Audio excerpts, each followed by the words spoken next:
e sementeiros. Aqui quem fala é Bárbara França Dantas, eu sou pesquisadora da Embrapa e vocês estão ouvindo Seeds in a Podcast, um podcast sobre ciência e sementes. Hoje, a minha entrevistada é uma amiga da pandemia. Antes da pandemia, eu não conhecia a Gisele e, como a gente fez alguns trabalhos juntas, a gente virou amiga de pandemia. Espero ser amiga na vida real também. A Gisele Ingrid Gadotti é engenheira agrícola, mestre e doutora pela UFPEL. E fez um doutorado, uma parte sanduíche do doutorado na Oregon State University. Ela também é professora adjunta na UFPEL, coordenadora do mestrado profissional. E uma coisa interessante é que em 2018 ela criou o Laboratório de Agrotecnologia da UFPEL. Gisele, por favor, seja bem-vinda e se apresente para a gente. Não, somos amigas, sim. Eu acho que todo sementeiro é um amigo em potencial, né? Porque vivenciar sementes tá na alma da gente. Então, o prazer é todo meu, agradeço o convite, né?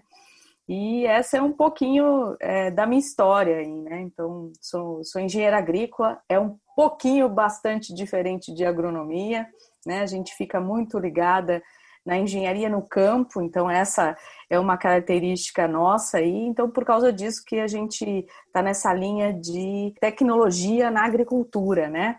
E na área de sementes. Então a gente tem inventado aí tentado, né, na verdade, né, uns equipamentos aí para auxiliar testes de vigor, por exemplo, né, entrado em agricultura de precisão, né, e aí a minha paixão da graduação, que é pós-colheita, né, que a gente vai falar aí um pouquinho, né, então eu agradeço imensamente, né, e é muito legal estar aqui no sul do Brasil, né, em Pelotas, no Rio Grande do Sul, falando para todo o país, né, e conversando um pouco com a Bárbara, né, então agradeço aí, é uma honra, é uma honra. Antes da gente começar a falar do trabalho, eu fiquei muito curiosa com você ter criado esse laboratório de agrotecnologia e você está bolando alguns equipamentos para auxiliar na análise de vigor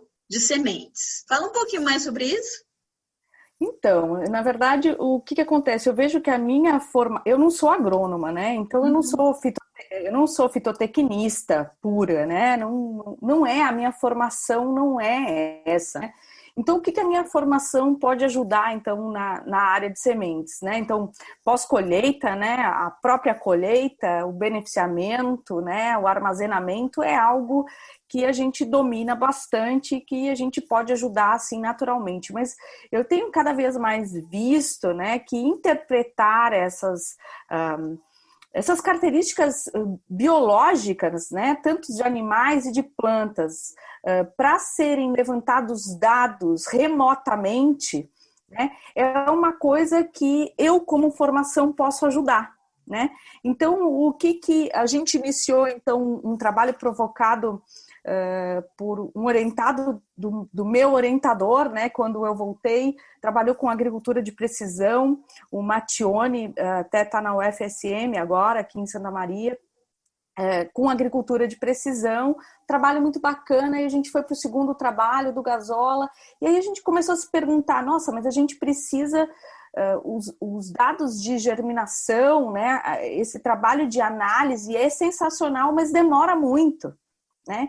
Então a gente precisa ter dados mais rápido, essa informação tem que ser mais rápida em pré-colheita, ou seja o que for, porque aí a gente faz um mapa de colheita, né? E faz esse produtor colher antes com qualidade e agregar valor. Tá, mas é muito fácil tu dizer isso, né? E um teste, uma análise para isso, né? Aí vamos trabalhar com processamento de imagem de tetrazóleo. Não, tem um monte de gente que está trabalhando com isso, o pessoal do Paraná está fazendo um trabalho legal, o trabalho deles é bom, deixa eles continuarem lá, qualquer coisa, vamos trabalhar com... E aí a gente começou a pensar, né? Aí a turma eu tinha um aluno, da Paraíba, sensacional, o Jefferson Cavalcante. Eu tenho tido alunos do Norte e Nordeste que são uma honra assim, para mim. E o Jefferson, um fisiologista nato, assim, e ele disse assim: professor, eu quero ser orientado pela senhora porque a gente já tinha uma ideia de pegar uma cadeia, uma leitura antecipada na respiração, né? Olha que legal! O que a gente vai pegar então na respiração, né? Então os equipamentos, né, são gigantescos, coisas de, sei lá, milhares de dólares. Não, eu sou engenheira, eu gosto de engenhoca. Então, vamos fazer uma engenhoca numa brincadeira. E aí veio essa questão do álcool, né? Então, né, trabalhar com anoxia e ver esse outro tipo de respiração e tentar, então... Por quê? Porque já tem vários, na verdade, a gente não inventa nada, né? A gente reinventa, né? Uhum. E aí, não, porque o Pettenkorf faz analisa desse jeito. Não, mas o Pettenkorf, mas a gente pode fazer isso via sensor. E aí, então, simulamos aquela mesma situação, né? Até tem um colega de vocês que trabalha com álcool aí também, lá no teu curso, ele deu, né? Tem bastante trabalho com isso. E aí a gente fez um equipamento que está patenteado, né? Tá com trâmite já, para fazer essa leitura de álcool, né? Num equipamento bem simples. Primeiro a gente começou adaptando um bafômetro desses usado pela polícia, né? E encontramos muita dificuldade. Por quê? Porque aquele equipamento foi feito, né, para ter o volume do pulmão, né? Quando passa, não, a gente não tem um volume desse jeito, a gente não pode usar muitas sementes, né? A gente tem que pensar em sementes, por exemplo, florestais, né? Vamos tentar trabalhar vamos ser minimalista, né? E aí a gente encontrou, então, né, depois de vários testes, temos um protótipo, né, de um equipamento que mede, então, o álcool com uma agilidade bem interessante, né, e que a gente agora vai tentar licenciar na hora que o INPI liberar aí, né, a patente em si, né. E a gente já está no segundo, que aí medindo o dióxido de carbono, né. Então, tudo isso, né, relacionado com vigor e lotes de vigor. Aí é um segundo trabalho, né, que aí a turma da fisiologia vai ter que me ajudar muito aí, né, de fazer essas correlações mesmo, né, o equipamento ler, né, isso foi a nossa contribuição aí, né, então encontrar um sensor e um dispositivo do qual as sementes poderiam estar ali em pouco tempo e gerar, então, esse gás, esse vapor, e esse vapor, então, ser lido, né, e com robustez o suficiente para estar no dia a dia do campo ou do laboratório, né. Essa foi a ideia da gente. Então, a gente está contribuindo dessa forma, né, tentando criar sensores. Já me pediram, por exemplo, fugindo da área de sementes, assim, um sensor para medir pH do rumen de vacas. Olha! Né? E aí eu brinco com um colega aqui que solicitou que eu preciso ter um rumen para fazer né? Como é que eu vou fazer o equipamento se eu não tenho um rumen gástrico? Né? Eu preciso de um rumen. Aí eles ficam loucos comigo, né? A turma diz que eu vou assassinar animais para conseguir o rumen. Ai, que horror. Então, assim, né? Esse é o meu barato, vamos dizer assim, né? É tentar trazer engenharia, né? Para dentro da agricultura, da agropecuária e com isso a gente gerar tecnologia, né? É isso que a gente gosta de brincar, vamos dizer assim, né? Então, são coisas que muitas vezes são bem simples, né? A gente já brincou, por exemplo, com inteligência artificial, a gente já, né, por exemplo, para ranquear lote dentro de uma sementeira, né? Então, a gente fica nesse limiar, né, trazendo coisas da engenharia de fora para dentro da área agronômica pesada, né? E biológica, vamos dizer assim, né? é isso que a gente gosta de brincar. E se vocês tiverem demandas, deixa a gente brincar, que a gente gosta disso. Nossa Senhora, eu já estou fazendo a listinha mental aqui. Adorei essa ideia da respiração de sementes para avaliar o vigor.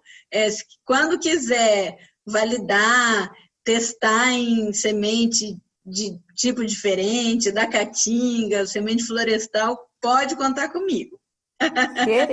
Queremos. Mande para nós, que é o que a gente quer. A pandemia tem que mandar, né? Porque senão a gente tentaria ir aí. Queremos mesmo. Eu acho que todo mundo que possa escutar aí, né? Muitas vezes a dificuldade das sementes, né? Principalmente nativas, né? É a nossa maior dificuldade. Muitas vezes, até as próprias cultivadas, vocês vão ver que hortaliças têm uma demanda muito grande, né? O trabalho de hoje é em cima de hortaliças, né? Então, na verdade, não parece que essa área todo mundo sabe, que todo mundo conhece, mas ela não tem fim, né? É uma área apaixonante por causa disso. A gente sempre tem algo para contribuir, e isso é lindo, é o que mais me apaixona. A pesquisa, na verdade, só gera mais dúvida, né? E é isso que roda, né, a pesquisa, é isso que dá o barato mesmo, né, como você falou.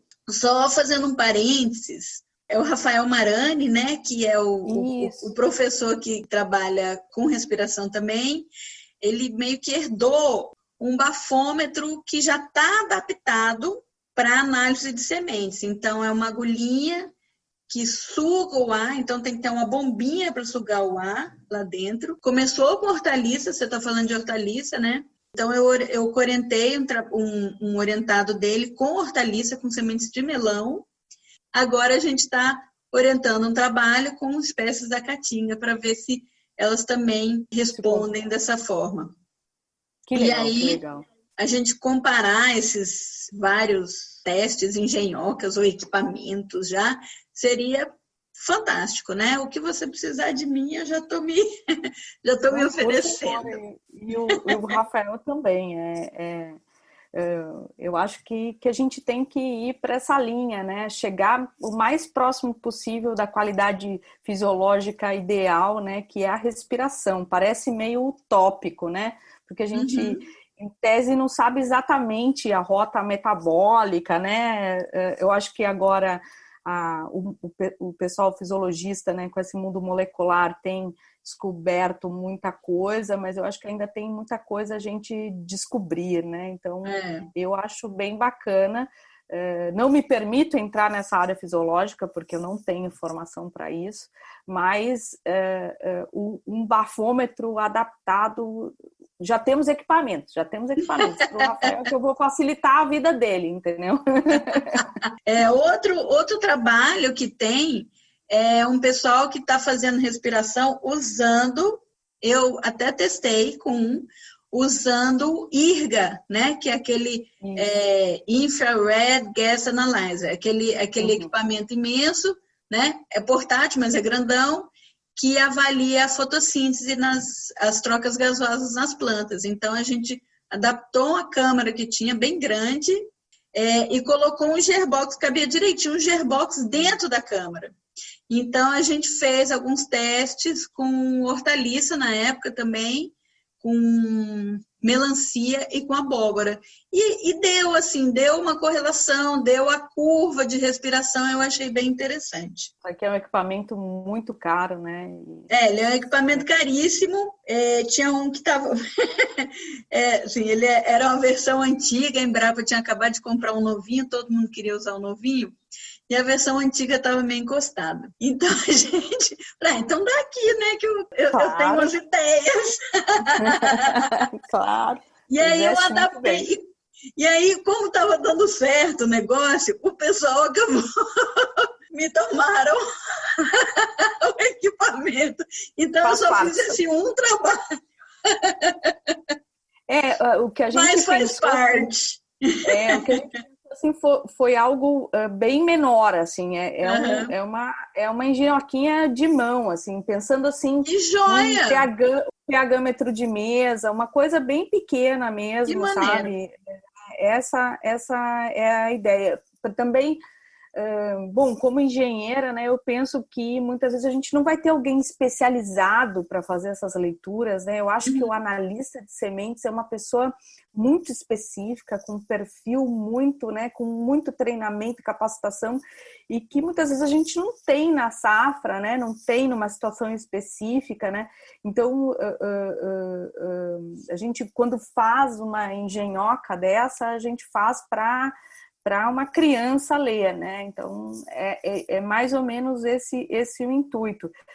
Obviamente, né, que é um protótipo e tal, a gente espere aí que uma empresa que faça equipamentos compre essa ideia e faça nesse tamanho. Essa é a ideia, né? Algo bem popular, vamos dizer assim, né? Que Não é joia! algo tão científico assim. E quando já tiver um pouquinho mais avançado, a gente vai conversar de novo sobre isso. Agora, a gente vai conversar sobre um artigo que você e a equipe aí da UFPEL publicaram na horticultura brasileira. Esse ano, agora em 2020, que o artigo é em inglês, mas o título dele em português é Eficiência da mesa gravitacional, a mesa gravimétrica, né, para o beneficiamento de semente, de coentro. Então, é interessante que o coentro é uma espécie, sim, a gente acha que é uma espécie daqui. Né, que a gente tem empresas de produção. Consomem demais, né? E a produção quase toda é aí. Mas o interessante é que sementes de coentro é muito feita aqui no sul do país, né? Então, aqui tem até uma empresa de produção de sementes, de hortaliças no geral, mas o carro-chefe é coentro por causa do consumo aqui. Isso foi uma demanda vindo do setor produtivo, né? Uhum. O setor produtivo tem uma dificuldade muito grande com hortaliças. Eu não sei se você sente isso, né? Eles não sabem, por exemplo, o ponto de maturidade fisiológica, né? Muita coisa ainda é desconhecida, coisas que são básicas nas cultivadas, vamos dizer assim, mas coentro é uma espécie cultivada, né? Mas tem muita coisa ainda que eu acho assim no dia a dia, né, de quem produz, ainda não é claro. Aqui, por exemplo, a colheita é feita com máquinas, com colhedora, né? E aí, então, eles precisam... Fica muito tempo no campo, né? Até aquela planta ter possibilidade de debulhar, né? De ser colhida, né? Por esse equipamento. Então, com isso, né? Com esse armazenamento a campo, eles perdem muito em qualidade fisiológica. E com isso, então, o pessoal no beneficiamento tem que trabalhar mais. Então, tem um trabalho muito... Tu facilita a colheita, né? Mas tu complica depois um pouco mais adiante. E aí veio essa demanda, porque a gente aqui já tinha trabalhado, por exemplo, com tabaco, a gente já tinha trabalhado com couve e brócolis, né? A gente já tinha trabalhado com espécies pequenas, né? E muitas vezes nessas espécies de menor expressão econômica, o pessoal não trabalha muito com beneficiamento, né? Não acha que os equipamentos vão funcionar. Será que vai funcionar, né, um equipamento desse para uma semente tão pequena, né? Então, a gente assim, não, mas vamos ver, né? Eu acho que esse equipamento, com essa característica física que ele tem, né, porque o que a gente vê no exterior, né? A gente vê no exterior que hortaliças é muito separado, né? Por ventilão, né? Por um equipamento grande, né? E por essa característica, então, de velocidade terminal da semente, né? Então, vamos pensar assim, velocidade terminal é tipo uma pessoa caindo de paraquedas, né? Então, como é que cai, como é que o ar bate ali, como é que separa, né? Como é que você se separa, então, a semente, né? Que não é o que a gente quer do que a gente quer, né? Num ventilão. Então, é o mesmo raciocínio de um paraquedas. Então, tu tem que ver a velocidade terminal, né? Então, o que é a velocidade terminal? É essa característica física que a semente fica flutuando, né, nessa velocidade de ar sendo aplicada, né? Então, propriedades físicas de sementes, coisas muito básicas como tamanho, espessura, comprimento, sabe? Massa específica, se sabe muito pouco, e que cada cultivar que é lançada, ela é diferente. Com né? certeza. Então, parece que beneficiamento, né, que armazenamento, que essa pós-colheita é algo muito fácil, mas, na verdade, se você for técnico mesmo, não é tão fácil assim e falta muita coisa. E aí a gente se interessou, eu acho que, vamos assim, a gente disse para eles, podemos tentar ajudar vocês? Então, vamos ajudar vocês, então. E, na verdade, eles tinham uma complexidade muito grande, porque tinha fungos, muito fungo associado, né? E aí vem toda uma questão de tratamento de sementes. Então, eles tinham uma demanda muito... Nós queremos solucionar coentro. É assim que a gente consegue produzir. Eu disse assim, olha, eu não posso trabalhar com maturidade fisiológica. Não é algo... Eu não sou agrônoma, né? Tem que conversar com o pessoal de produção. Mas eu posso ajudar vocês com beneficiamento e com tratamento. Então, eu fico muito feliz quando a demanda, quando a gente faz um trabalho um tanto, sim, é técnico, né, tecnológico, que vá ajudar aí o setor produtivo, né, em todos os níveis, né, em qualquer empresa, qualquer pessoa que vá trabalhar. Então, isso é uma curiosidade que eu acho bem legal. E aí, vocês, em vez de usarem o soprador, né? Você chamou de ventilão, eu sempre chamo de soprador. Em vez de usarem isso, vocês usaram a mesa, né? Porque o ventilão, o soprador, é algo que é muito de laboratório. Tu não vê isso numa unidade, né? Tu vê isso na Holanda, né? né? Então, não tem nem empresa que faça aqui no Brasil. Eu vi, por exemplo, ventilão de larga escala nos Estados Unidos em forrageiras, né? Então, a gente disse assim, não, mas, bom, a gente não tem esse equipamento. Que equipamento que a gente tem no mercado que possa fazer isso? A mesa densimétrica, né? Ou a mesa de gravidade, que ela tem essas duas características, né? Ela consegue trabalhar com a velocidade terminal, porque a semente flutua de certa forma ali na mesa, mas a gente trabalha também com massa específica, né? Ela acaba separando, né, vamos dizer assim, a mais pesada, né, da mais leve, e aí, então, tornando, então, aquele lote, né, com uma qualidade fisiológica superior. A gente consegue separar, então, o joio do trigo, vamos dizer assim, né? Sendo mais popular.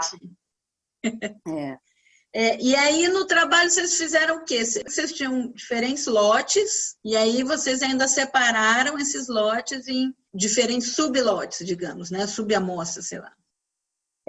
Na verdade, o que a gente fez, tentou fazer em escala industrial mesmo, assim, uma escala que primeiro, né, o equipamento tem que funcionar na sua capacidade, né, tinha que ser algo em escala mesmo, né, e outra coisa que a gente não poderia testar só um ajuste, porque a mesa densimétrica, ela é o terror, o equipamento terror da unidade de beneficiamento, né, porque ela tem 250 milhões de ajustes, né? E aí, depois que tu ajusta, tu tem medo de mexer, porque parece que ela nunca mais vai funcionar. Se alguém tocar nela, eu conheço um operador de mesa que diz, não toca nela, porque não vai funcionar mais, né? Então, as pessoas têm muito medo de fazer ajustes nas mesas, né? Muitas vezes a própria empresa que faz o equipamento faz para ser usado com alavanca para tu não mexer mesmo naquilo ali. E não deveria ser assim, né? Cada lote que entra na unidade de beneficiamento, a gente deveria ajustar todos os equipamentos para cada lote, porque em tese cada lote é único e tem a sua característica, né? Então a ideia da gente foi ver isso, lotes diferenciados e ajustes diferenciados para cada lote. Então, muitas vezes, o que nos dizem, assim, a gente não tem tempo dentro do dia a dia de ajustar a máquina do zero.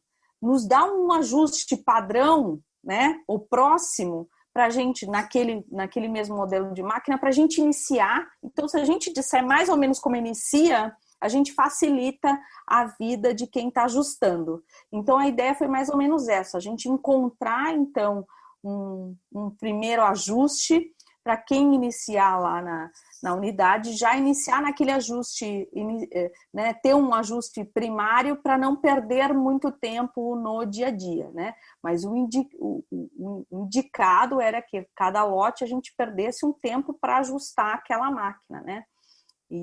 Mas a gente sabe que isso é bastante complexo aí, né? Então, outra dúvida que o pessoal tem, né, é que lá no final da mesa, né, quantas repartições eu faço, né? Quantos intermediários eu tenho, né? Muitas vezes esse trabalho de reclassificar, né, esse intermediário, né, que a gente não sabe se é bom ou é ruim, né? Ele é intermediário, obviamente, né? A gente tem que trazer ele de volta e repassar, né? Então, esse repasse, muitas vezes, é muito pesado para quem está no dia a dia, né? E aí, então, a gente também tentou ajustar isso o máximo possível para ajudar aquele operador lá num futuro próximo, né? Então, o que eu gosto desses trabalhos com a mesa, né? É meio desmistificar. Ela não é um bicho tão grande assim, né? Uhum. E a gente tem muita vontade também, já tem um ou outro colega trabalhando com isso, de fazer um ajuste automático da mesa, né? Que ela mesmo se ajuste. A questão é que a gente tem equipamentos muito complexos, assim, no sentido falta muita automação naquela máquina para a gente automatizar de uma maneira tão profunda da maneira que a gente está fazendo, né? Quem conhece uma unidade de beneficiamento de semente sabe que são uns trambolhão, assim, né? Muito ogros os nossos equipamentos, assim, né? É verdade. E aí, quando tu coloca eletrônica, né? São equipamentos que precisa de muita coisa ainda para automatizar, mas eu acho que o caminho é esse, a gente vai acabar automatizando tudo isso aí, a gente tem que criar sensores, né, ou maneiras de fazer isso, e aí volta o meu brinquedo de novo, né, essa é algo que a gente gostaria também de trabalhar, né? Então a gente fez isso, e aí como é que a gente avaliou, né, esses ajustes, esses lotes? Com o tradicional do nosso dia a dia sementeiro, né? Germinação, primeira contagem de germinação, né? Envelhecimento acelerado, emergência a campo, e a gente gosta muito de fazer também, né, teste de sanidade, né? Principalmente nesse caso, que a gente já sabe que esse lote ficou muito tempo no campo, né? E que o potencial dele é muito grande nessa linha, e isso trouxe um retorno bastante interessante. Então, isso é... Deixa eu só fazer um parênteses aqui, né? Na verdade, coentro já tem... Sementes de coentro já tem uma predisposição de ter infestação por fungo. A gente já fez um trabalho aqui, não era um trabalho de beneficiamento, mas esse seu artigo é muito interessante por isso, que às vezes o beneficiamento poderia ter ajudado isso, que tinha os produtores aqui da região, eram produtores familiares, eram de hortas urbanas, né, produtores aqui da região do Vale de São Francisco, né, de Petrolina e Juazeiro, que começaram a ter muito problema com a qualidade sanitária da semente. Então, a gente fez todo um trabalho de avaliação da qualidade sanitária dessas sementes e de algum tipo de tratamento, você falou isso mais cedo, algum tipo de tratamento que, como eram produtores, que não tem selo de orgânico, mas pendia para o lado orgânico, para o lado mais produtores ecológicos, tal, né, sem o uso do veneno, né, ou do fungicida, a gente testou, né, tratamentos de sementes mais orgânicos. Então, assim, de repente, quando eu vi esse seu artigo, eu achei muito interessante, que eu lembrei desse trabalho que a gente fez há alguns anos, eu falei, de repente, um beneficiamento evitava todo esse trabalho de tratamento de sementes, né, seja com fungicida, seja com um fungicida mais natural ou alguma outra substância mais orgânica, digamos, né? Eu achei bem interessante o objetivo do trabalho, que foi de avaliar também a qualidade fisiológica. Só fazendo um outro parêntesezinho, vamos tentar explicar uma mesa gravimétrica sem mostrar, para quem não conseguiu visualizar isso. Bom, é legal mesmo. Vamos pensar assim numa mesa, né? Vamos pensar aí numa mesa aí que o pessoal joga aí, uma tênis de mesa ou sinuca, né? Vamos pensar numa mesa elevada, assim, dessa maneira mesmo, né? E aí, essa mesa vai ter, então, uma tulha, né? Algo que vai ficar a semente ali, que vai alimentar ela, né? Que vai jogar, então, as sementes em cima dessa mesa, dessa plataforma. Só que, para isso, né? Então, aí alguém vai perguntar, não, mas o que vai separar isso, né? Não, então, ela tem duas inclinações, né? Ela vai ter inclinação, então, no comprimento, vamos dizer assim, dessa mesa e na lateral da mesa. Então, ela tem essas duas inclinações e, além desses dois ajustes, ela tem o ajuste do ventilador, né? Então, vejam, né, que... E aí, o que acontece com as sementes em cima, né? Então, a ideia né, desse equipamento é separar por essa característica física, que é a diferença de massa específica, né? Então, no mesmo volume, ter mais massa ou menos massa, mais peso ou menos peso, né? Que a gente também pode chamar de densidade, né? Isso mesmo. Por causa disso, o nome... Então, o nome da mesa, né, mesa densimétrica ou mesa gravimétrica, né, é muito também relacionado a isso, né, porque aí acaba que a ideia, então, é que toda essa mesa esteja tapada de sementes, né, que ela flutue, então, as mais leves, então, elas flutuam e vão para uma direção da mesa, e as mais pesadas, então, elas vão rolar, então, nesse piso dessa mesa, né?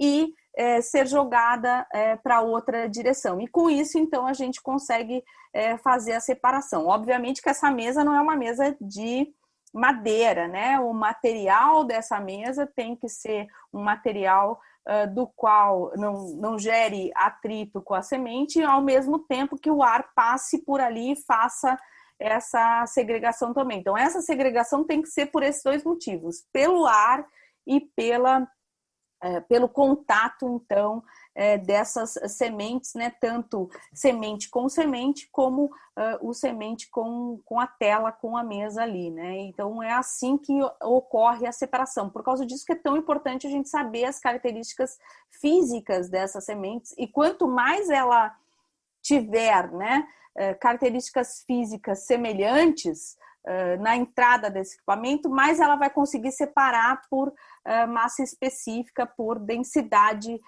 no final, né? Então, essa é a ideia. Então, vejam que se a gente olhar de lado para a mesa, ela vai estar diferente, inclinada. Se a gente olhar de frente para a mesa, ela vai estar inclinada também, né, em outra direção. Então, todos esses ajustes foi o que a gente fez. E lá no final ainda tinha, então, esses lugarzinhos aonde a semente saía, né? Então, um lugar chamado de alto, outro lugar chamado de baixo, justamente por causa da inclinação, né? E a diferença esses dois meios ali que a gente separou, então, em 5, né, separações no final, porque a gente queria separar o muito ruim e o muito bom, e esses intermediários que a gente poderia aproveitar num repasse futuro também, né? Repassar, reajustar e ainda retirar mais um pouco de sementes boas que estavam aí no meio do caminho, né? Essa é a ideia. Fantástico, sua explicação. Para mim ficou, mas eu já conheço um mesa decimétrica, né? Mas eu acho que deu para ficar claro, sim, para a pessoa conseguir visualizar. E aí, quando a Gisele diz sobre o tanto de ajustes, vocês já viram que tem uma inclinação no comprimento, inclinação na largura. No final, onde a semente vai sair, você pode colocar diferentes também ângulos, né, de saída dos buraquinhos, né, de saída, e pode subdividir mais ou subdividir menos. E aí ainda tem a velocidade com que a semente vai passar nessa mesa, que é mais um ajuste, né? Então, por isso que é uma coisa muito mais complexa, né? O ajuste é muito mais complexo que o próprio conceito da mesa, que é simplesmente a separação. A mais leve vai para um lado, a mais pesada vai para o outro. Isso é muito fácil a gente entender. Mas o ajuste da mesa é muito mais complexo que a própria ideia da mesa mesmo, né? E aí, então, vocês separaram esses lotes, esses sublotes, na verdade, e vocês avaliaram tanto a qualidade fisiológica, né, quanto a qualidade sanitária. E aí separou, né, aí que a gente consegue ver o efeito, né, do beneficiamento. Bom, aí que é a lindeza da questão, né? Então, tinha muita alternária, né? Duas em específica, a alternata e a Dulce, e a gente sabe o perigo que é ter alternária Dulce, né? O quanto ela pode causar depois, né? Para uma germinação futura, para uma emergência futura, e era algo que nos preocupava bastante, assim, né? Então, mesmo o fusário, aspergilos, né, que são fungos de armazenamento, né, a gente conseguiu retirar com bastante facilidade, fazendo esses ajustes, né? Então, isso foi bem interessante. Obviamente, né, que cada lote é um lote, né? Então, cada ajuste fica mais evidenciado, né, para a qualidade de um lote do que do outro. Então, realmente, a gente precisa ter alguém técnico ali, né, nesse tipo de beneficiamento, né? Então, precisa ter um olhar mais apurado, mas a gente tem um retorno bem interessante, porque coentro tem um valor agregado muito legal, né? É uma cultura com volume assim bem considerado, né? E traz um retorno, porque aí o produtor podia questionar, mas esse equipamento é caro, ou para alugar é complicado, eu tenho que carregar para levar para um lugar para passar nele, né? Não, mas tu tem um retorno bom, tu vai conseguir, né? Então a gente sabe muitas vezes que as empresas separam no Verdão Plus, né? O Verdão, né? Com verde bonito, e o Verdão com verde mais ou menos, né? Que são, na verdade, qualidades fisiológicas distintas aí, né? E que o valor agregado final também é diferente. Então, a gente vê que deu um retorno bem interessante, que é uma saída, né? Que o beneficiamento pode e deve, né, contribuir aí para ter lotes de qualidade superior, né? Então, acho que se fez o seu papel. Cai naquela coisa, né, de um lote com mais qualidade, um lote com menos infestação, né, fúngica. A gente não precisa usar tanta química, né? Então, assim, uma coisa vai compensando a outra, né? O tratamento de sementes Desculpa, Bárbara, deixa eu me corrigir, né? Eu falei que fusário era fungo de armazenamento, na verdade, penicílio e aspergilo, né? Mas acaba que o fusário também vem do campo, né?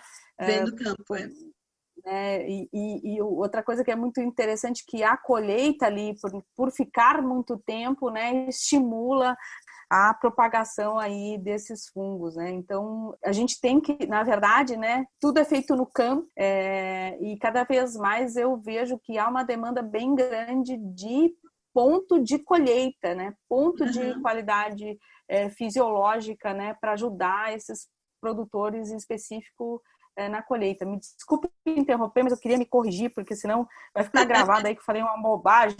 Então, deixa eu me corrigir aí. Você gostaria de falar mais alguma coisa sobre o trabalho? Então, é um trabalho muito simples, né?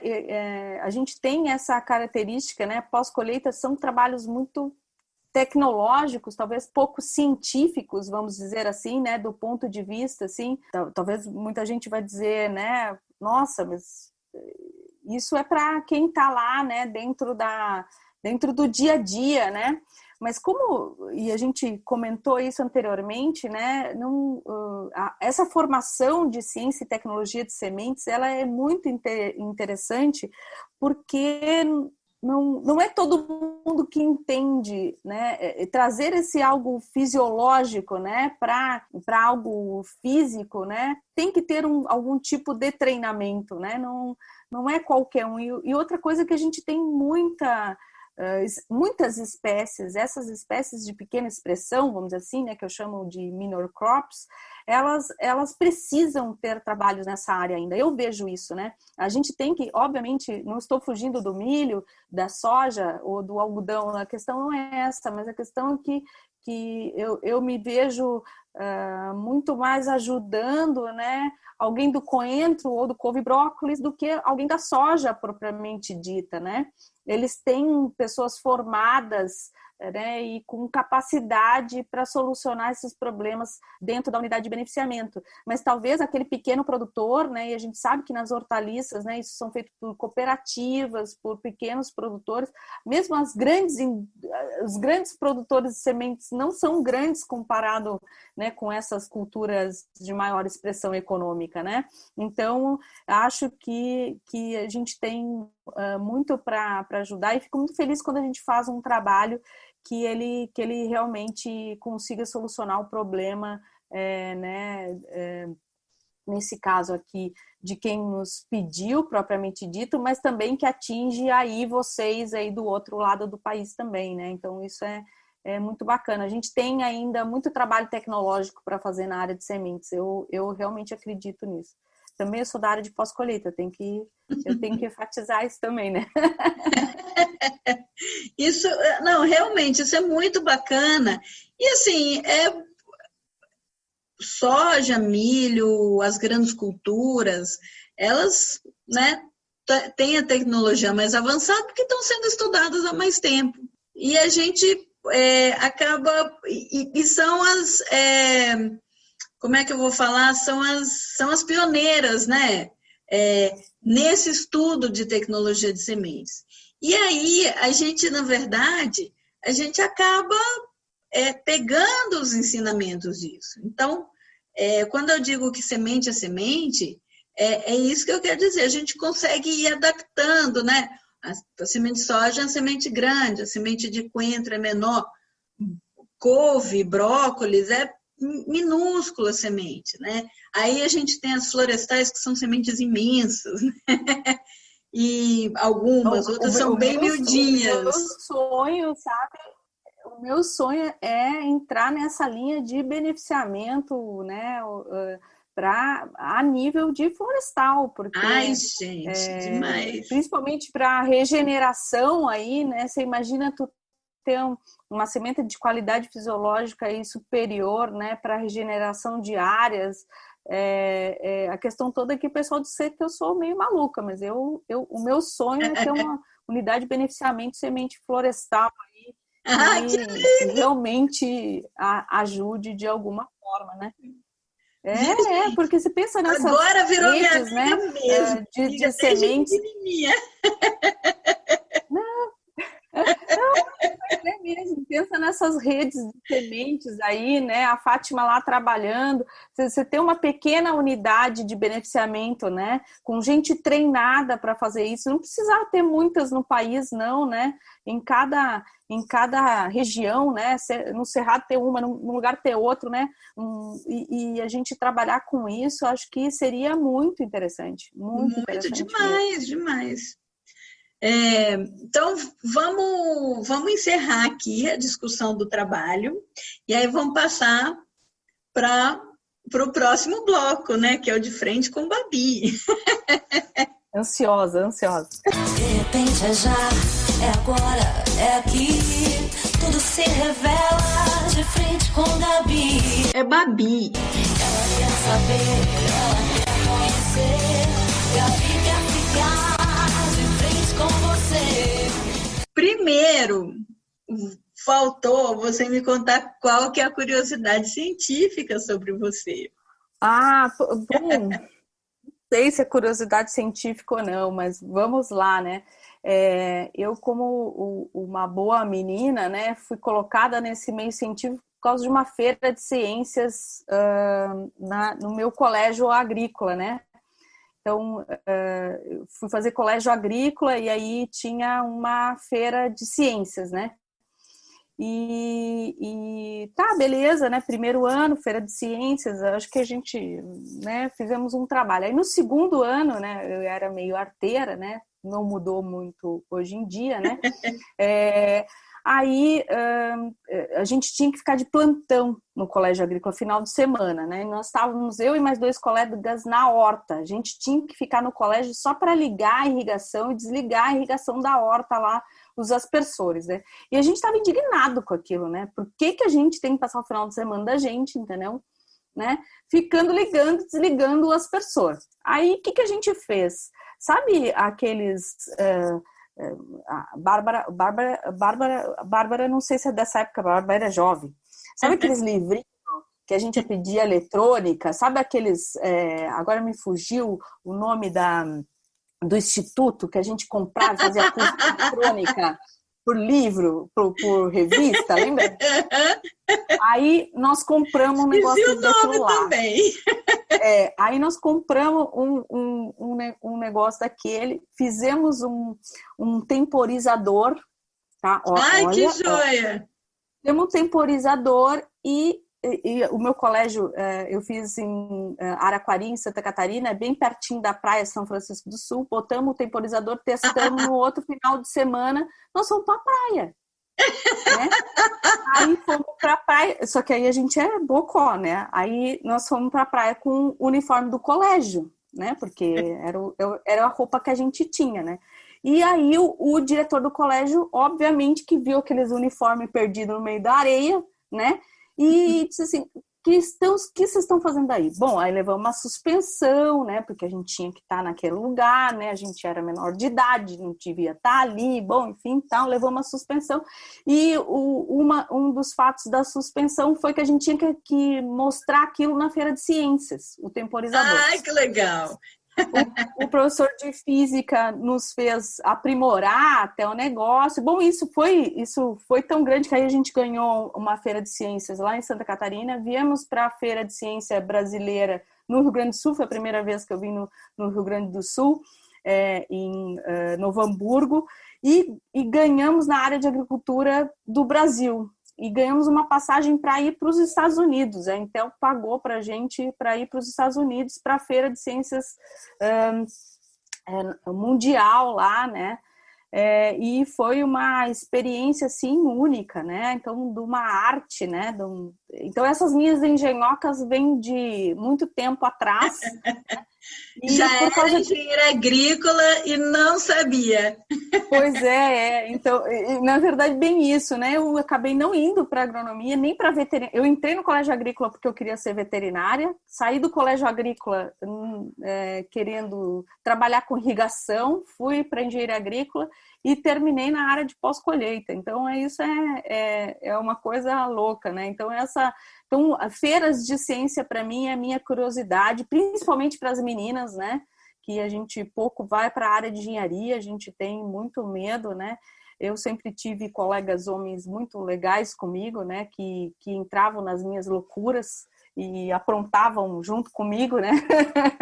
E aí, então, isso foi muito legal. E, obviamente, né, que a gente teve o apoio de um pai, de um colega que tinha esses equipamentos em casa, né, e nos emprestou para fazer e ajudou a gente a fazer a plaquinha lá, né? Então, foi um aprendizado muito, muito legal mesmo, né? E aí, então, juntei então, a engenharia com a agricultura, tentando ser até hoje engenheiro agrícola. Essa é a minha curiosidade científica. Que joia! Eu achei fantástica essa curiosidade científica. Então, vamos começar com bate-bola agora. Vamos lá. Uma espécie. Minha Nossa Senhora, eu acho uma espécie muito bonita aqui do sul do país, que é o butiá. É o butiazeiro, né? O butiá captata. Tenho muita vontade de trabalhar com esse coquinho aí então aqui tem essa região sul aqui era um palmar, né? Enorme. Tem cidades que chamam Santa Vitória do Palmar e hoje em dia a gente mal vê essa planta aqui, né? Os tupis e os chavantes utilizavam para fazer várias coisas, né? E a gente pouco conhece dessa espécie. Tem pessoal aqui da Embrapa daqui trabalha muito com butiá e acho que é uma espécie muito, muito representativa aqui da região. Então, butiá captata, acho que é legal. Você prefere germinação ou germinabilidade? Mas isso é uma briga grande. Isso é briga grande. É assim, ó, eu ficaria muito mais preocupada com o poder germinativo, né? Parece que a germinação tem um super-homem. Uhul, né? Isso me incomoda mais, né? Mas eu acho que germinação e germinabilidade é bem diferente. Acho que são objetivos distintos. Agora, poder germinativo dói o meu ouvido. E esse não. Esse eu já ia... Esse eu ia dizer que totalmente com você. Uma molécula que você acha que é interessante? Eu acho que a molécula do ano aí, para mim, é ozônio. Ozônio. Por várias coisas, né?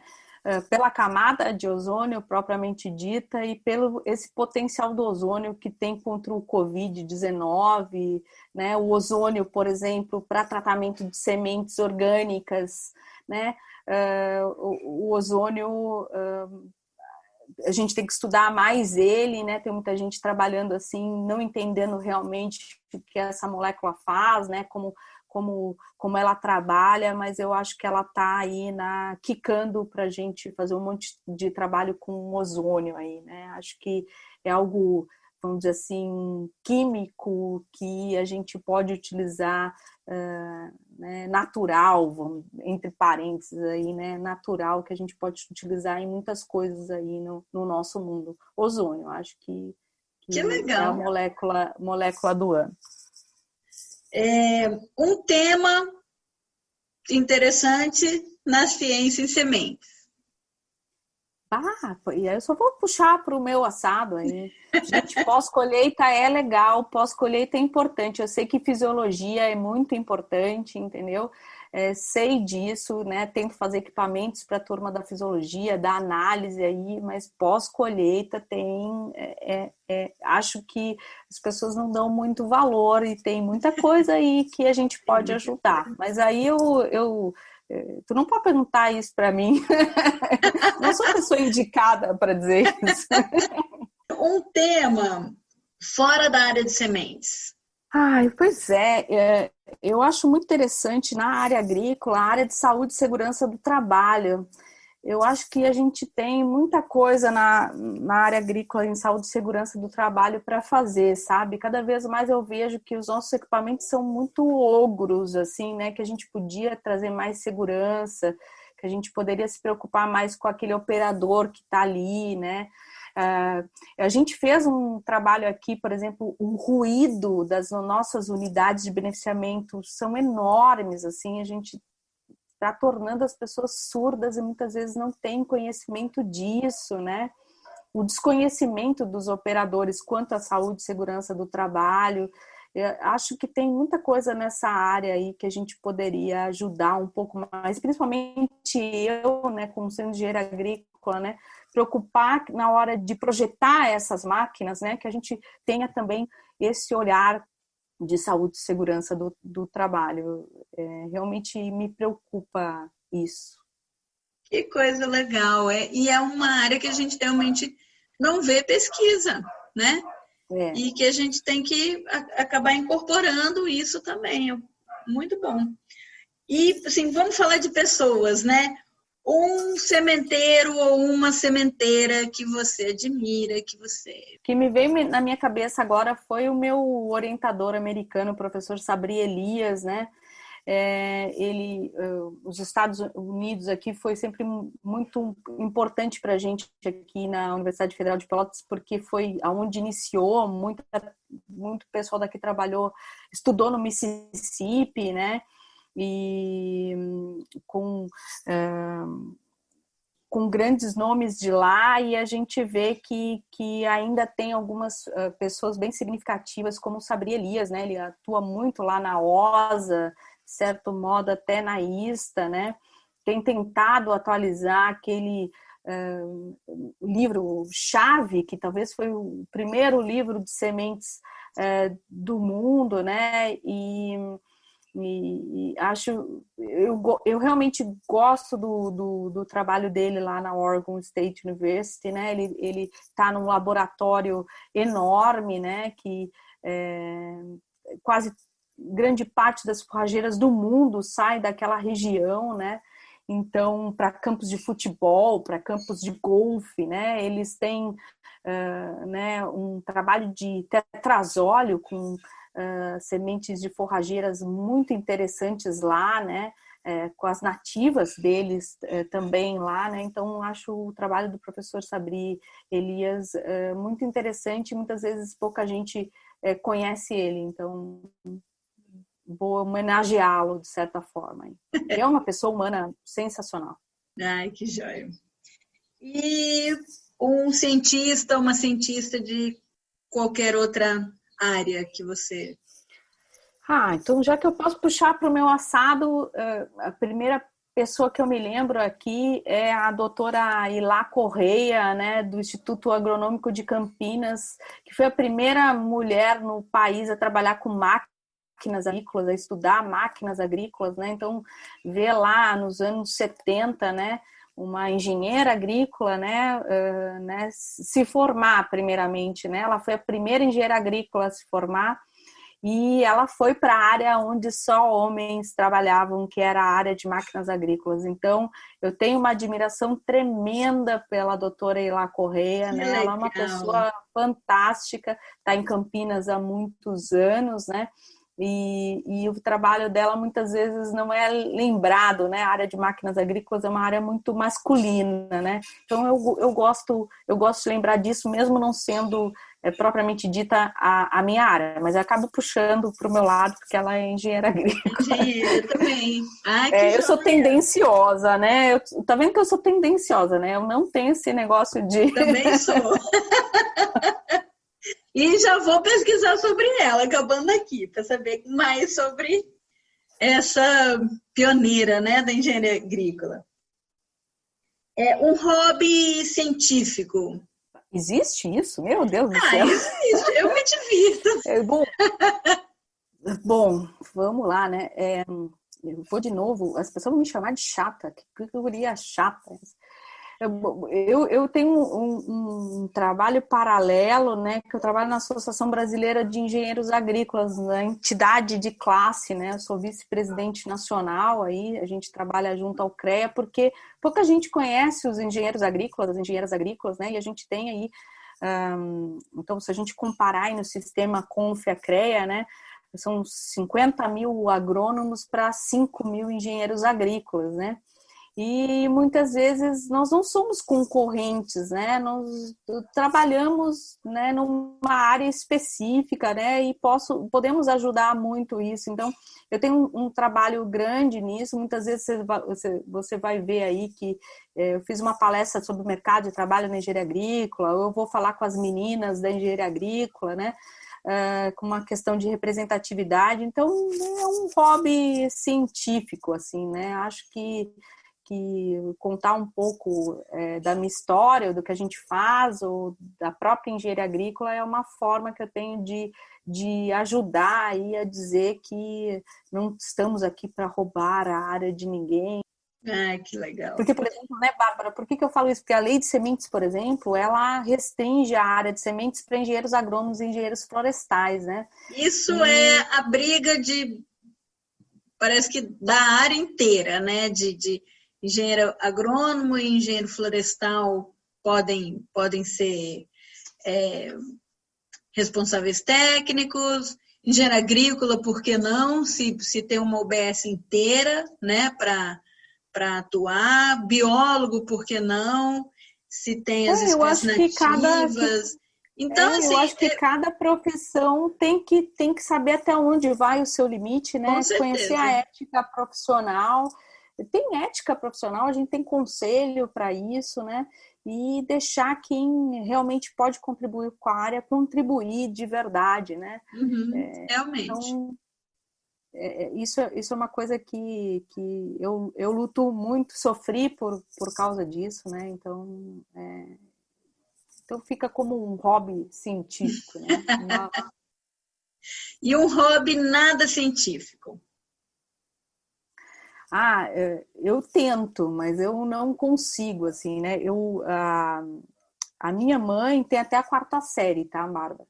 E ela sempre quis ler e estudar, enfim, ela não pôde, é uma família muito pobre, muito simples, né? Então, ela lia o jornal que vinha enrolado na comida, né? Lá da venda onde o meu avô trocava, né? Porque meu avô nunca teve, então trocava, fazia escambo de coisas, né? E era assim que ela lia, né? E então a gente nunca leu assim, sei lá, um Machado de Assis em casa, né? Eu sempre tive vontade de conhecer esse mundo, né? Né? Que eu achava o mundo dos cultos, né? E esse mundo das letras é muito legal, né? E agora eu estou num clube, então eu gosto de participar de clube de livros, porque eu não gosto, eu não tenho cultura para chegar numa livraria e comprar um livro. Eu não tenho, essa cultura vem de berço. Eu não sei comprar um livro, vou comprar uma autoajuda, sei lá, né? Eu não sei comprar um livro. Aí eu entrei num clube de livros, né, que vinha uma curadoria, então vinha uma pessoa contando por que indicava aquele livro e qual era a história dela com aquele livro, muito legal. Tem vários clubes de livro do Brasil, mas eu estava nesse clube e conheci umas pessoas lá e uma professora de letras que estava lá, ela gostava muito ela lutava muito por lermos livros latino-americanos, né? E aí naquele clube de livros que a gente estava, né, que era um clube comercial, tinha muitos livros americanos. E aí ela estava meio revoltada. Vamos fazer nós um clube de livros que a gente leia latinos-americanos. Eu disse, tu tem que fazer, porque tu né, estudada nisso, eu nem sei isso. E aí ela realmente pegou essa ideia, assim, ela já tinha vontade, na verdade, a gente só bombou para sair. E ela tem o tal Clube Leia Latinos, está lá no Catarse, né? Todo mundo pode se associar. A Jéssica Matos, e a gente está lendo aí coisas latino-americanas, então já lemos uma nicaragüense, lemos um hondurenho, agora estamos lendo uma argentina, e é a minha distração, porque não sei se você já notou, já deve ter notado que eu tenho um nível de ansiedade bem grande, né? Eu sou uma pessoa perturbada, né? Estou sempre ligada. Hashtag tamo junto. Sempre a 1.250 milhões de coisas nessa pandemia. Isso está muito louco. Eu estou em crises de ansiedade gigantesca aí. E a única coisa que me sai, que eu consigo sair da crise sem remédio, que é uma coisa que eu não quero usar, né? É ler um livro. Né? Ler um livro faz com que o meu nível de ansiedade caia muito. É muito gratificante entrar nesse mundo dos outros aí. Então, é o meu hobby. né, você sabe que assim, eu sou viciada em audiolivro, porque legal. a Embrapa fica a 40 quilômetros daqui, né? Então, é de 50 minutos a 1 hora. Eu vou devagar, né? Eu não corro. Já corri muito, porque por ansiedade, não me orgulho disso, nem um pouco. E aí, meu irmão disse que estava ouvindo audiolivro, porque o trânsito de Brasília estava infernal, e ele tinha menino pequeno, eu também tinha. Eu falei, então vou tentar. E aí, assim, viciei. Então, assim, eu acho que é realmente uma coisa que traz a gente para dentro da gente. E aí, como agora na pandemia eu não estou ouvindo meus audiolivros, eu estou tentando a meditação e uma maracujinazinha. Maracujá. Bom, é que ainda eu ajudo o meu nível de ansiedade, que eu tomo chimarrão o dia inteiro, né? Então, assim, aí fica eu tô pior que nunca. Eu tô precisando de uma maracujina mesmo. Por último, Gisele por Gisele. Então, é essa pessoa aí, ansiosa, ligada na tomada, né? Com 250 mil coisas para fazer, que tenta fazer o seu melhor, muitas vezes não faço, e que estou aí para colaborar, né? Eu posso parecer assim, bem turrona, e né, esse sangue italiano, né, que tem, com essa mistura aparece de vez em quando aí, mas o intuito é sempre a gente colaborar e fazer com que as coisas andem, né? De certa forma. Então, apaixonada pelas coisas que faz, tanto que, né, posso parecer um tanto bruta e sistemática aí, mas é isso aí, essa é a Gisele que pode contar, que está sempre predisposta aos outros mais do que a ela mesma, né? Mas, enfim, que não tem maldade, que... É isso aí, parece que eu sou boazinha falando assim, mas não sou. Eu acho que essa pergunta tem que perguntar para os meus orientandos. E aí a conversa vai ser outra também. Ai, que nada, eu tenho certeza que eles têm coisas maravilhosas para falar de você. Eu sempre acho que os meus vão falar que eu sou ruim, eles falam que eu sou legalzinha. Eu falo, então preciso rever meus conceitos, que eu quero ser. Gisele, foi adorável conversar com você, né? Nossa primeira conversa longa, né? Que não seja recadinho de WhatsApp, tá? Já quero trabalhar com você também, mesmo à distância. Por favor. Muito obrigada por participar do podcast com a gente. Capaz, a honra é minha. Nem pense em falar uma coisa dessa. E parabéns pelo projeto. Eu estou achando sensacional, diferente de qualquer coisa, e acho que vai contribuir bastante aí para a área. Então, estamos aí. Beijão, te cuida.